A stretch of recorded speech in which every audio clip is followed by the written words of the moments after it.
With me now is Hussam Zomlot. He is head of the Palestinian mission here in the UK. And before that, he was the envoy to Washington, D.C. Welcome to the program. Thank you, Christian. So you've heard what the former Prime Minister talked about, and he's going to be speaking to your leader, to your President, Mahmoud Abbas. And they came pretty close in terms of maps, in terms of, you know, some kind of two-state solution that looked real. He also said Abu Mazen, Mahmoud Abbas, is the only negotiator capable and willing to engage for peace. Would you say that's still the case? Of course, and he's right there. President Abbas has been a very principled statesman with a vision all along. He has been very consistent all of his political career. He has been always gearing the Palestinian nation and people towards a negotiated two-state solution. He has stood by his commitments all along, unwavering, regardless of the political zigzagging and circumstances. And today, President Abbas really appeared before the world at the Security Council, that man with that vision, that man with that commitment, that man that defends not only the people of Palestine and our rights, but defends our humanity, our universal values, defends our internationalism. And what Prime Minister Olmert just said is vital, that it has to be based on the 1967 borders, any solution, and we have a partner in President Abbas and the Palestinians, and this is exactly what the Trump plan has demolished. Okay, so that's really interesting, because you remember, to me, Jared Kushner, the day of the unveiling, said, you know, this is the first maps that we've seen, it's the first maps that we've shown, I could never find any other maps. And you just heard Prime Minister Olmert say there was clearly a map that he had, that he shared with Palestinian President Abbas, and they look very different from the map that the Trump administration has put forward. So all of that, I want to know your reaction to the fact that your president could not even muster the support, having come all the way from Ramallah on the West Bank to the United Nations, to get a draft resolution passed, to even propose it, because of pressure from Israel, pressure from the United States, of course. I think my president today was really the one who won the day. I believe he won it not only for us, the Palestinians, he won it for the rest of the world. He won it for our international system. It's not only what he said, and what he said was historic, President Abbas. But in what way? It's where he said it. What way? In the way that there is hope, in the way that we are available for that hope, and that together we will protect our laws, our rules, our international system and order, and the Security Council is the place to do so. That's number one. Number two, how come all the bully of the Trump administration, all the blackmail of all states worldwide, America has used its full leverage to literally threaten every state directly, yet we get an absolute consensus by our people, tens of thousands in the streets today in the West Bank, consensus to reject this plan, which has nothing to do with peace. Consensus, unanimous decision by the Arab League, all Arab states, the same Islamic states, the same European Union rejection of the plan, the same African Union, and today the 14 countries of the Security Council came up with statements very clear, rejecting the plan, rejecting these attempts, rejecting the deviation from international resolutions. Only the US, next to Israel today, in front of our president, was isolated. So I don't see this to be... We knew there would not be a resolution, Christian. Yeah. I mean, the U.S. would... But you knew that you wanted to propose one. You wanted to at least take a text in. Already it had been watered down under pressure. I'll tell you the truth. Couldn't even take that in. I'll tell you the truth. The so-called Trump plan, which is not a plan, by the way, and I read it for the 5th time, I think it's tantamount to a war crime against humanity. Lawyers will have to study this.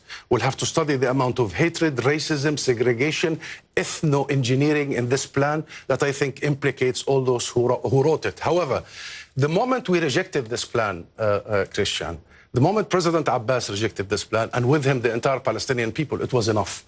What we have been doing since then with the Arab states, with the Islamic world, with the African Union, with the European Union, and today the Security Council and the 14 members minus the US, was actually to protect ourselves, all of us. You know, don't you, to protect the international system. So I think we, the small Palestinians, against all this bully, I really believe, have won. Have won because the message is loud and clear, and it has received the unanimous support of the international community, minus Mr. Trump and Israel. Okay, but also, as you know, the special envoy, the permanent representative of Tunisia, it was Tunisia and Indonesia who proposed this. Yes. The Tunisian has been fired under severe pressure, according to everything that I've been told and that I've been, working. What can you tell me? What happened to the Tunisian? I don't need to tell you. The Tunisian foreign minister just released a statement about the situation. And in that statement by the president, they were saying their support to the rights of the Palestinian people is absolutely rock solid. Okay. And waterproof. That incident has to do with coordination. And Tunisia remains. And you believe that? I do believe that. I believe what I see. I believe that the resolution of the Arab states was absolutely clear. I believe the 14 members. I believe the foreign minister of Belgium today. I believe that the world want to protect not only the Palestinians, the world want to protect itself. I believe the world want to return. Okay, let's say all of this is true, because the system, clearly the rest of the world is having to battle between sympathy and international law for the Palestinians and the superpower, the United States, which wields a huge amount of power these days. So my question is, will President Abbas, after he's spoken to Prime Minister Omar or anybody, take this Trump peace plan as a flaw and negotiate and try to get the best deal they possibly can? What plan? I'm just asking you, will he come to the table under this circumstance? What plan? This is a so-called plan that was put together by a U.S. team that is directly implicated in the Israeli illegal colonization for all these years, implicated directly. All of them come from the real estate slum business, all of them personally related to Trump, and all of them directly involved in the Israeli illegal settlement expansion in the West Bank. All of them. They put together a plan, they call it a plan, and in that plan, they demolish everything we have built and invested in for all these years. To take it as a starting point is all what they want. The real intention of the plan is actually to corner Israel into a destiny that is fait accompli. They want to trap Israel into one destiny only, apartheid. One destiny only, a perpetual conflict. But clearly the United States does not want to do that. And that's why today's message by President Abbas was absolutely crucial. But clearly crucial, the United States would not want to make Israel an apartheid state. No, so they don't want to do that. No, they do. If I show you the maps, it's apartheid. You know what? It's a house But they wouldn't see it as that. No. It's a house arrest formula. They want to put us under our own consent in our houses, surrounded by walls, in disconnected communities, and therefore we will not get that immediately. According to the plan, we will only get that if we behave in a certain way. The plan does not mention rights. The plan starts with peace to prosperity, as if we are a nation of beggars and in need of money. By the way, they don't know anything about our history, and they don't know how much affluent we are and how much we have been the cradle of civilization. By the way, we have produced almost every prophet, from Prophet Abraham, the father of all prophets, buried in Hebron, to Jesus Christ in Bethlehem. We are a nation that is very rooted and very rich.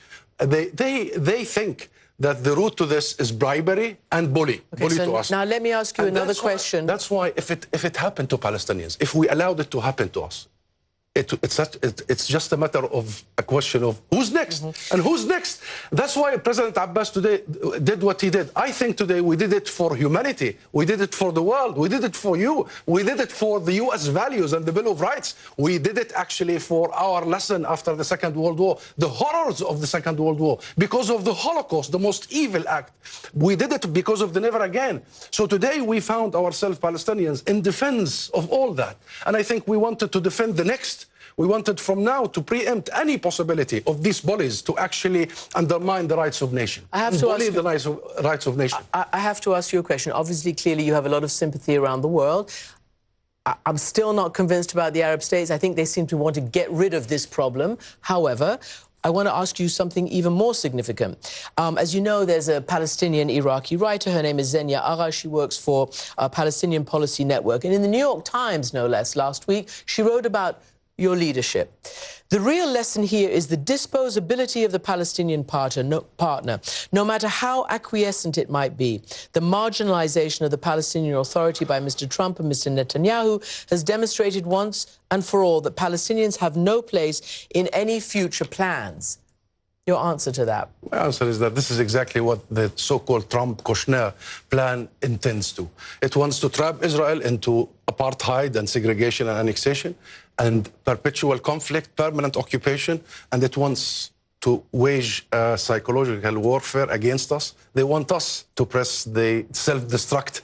They want us to abandon our own righteous demands and legitimate demands of ending the occupation, establishing our own sovereign state, our right for self-determination. That's Woodrow Wilson term, the U.S. President Woodrow Wilson.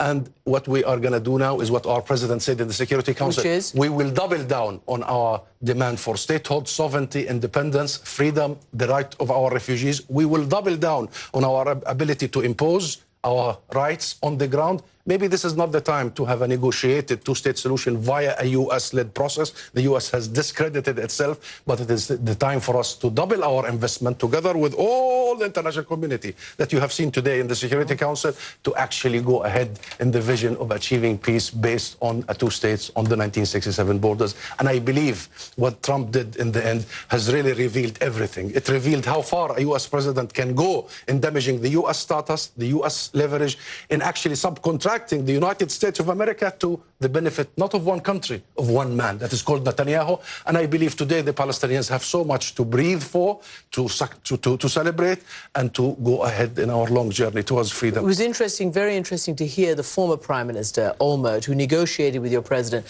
speak very deliberately about the 1967 line. So that's an issue that remains alive in some quarters. We'll see what happens after the election and in the future. Hussam Zomlot, thank you very much indeed for joining me.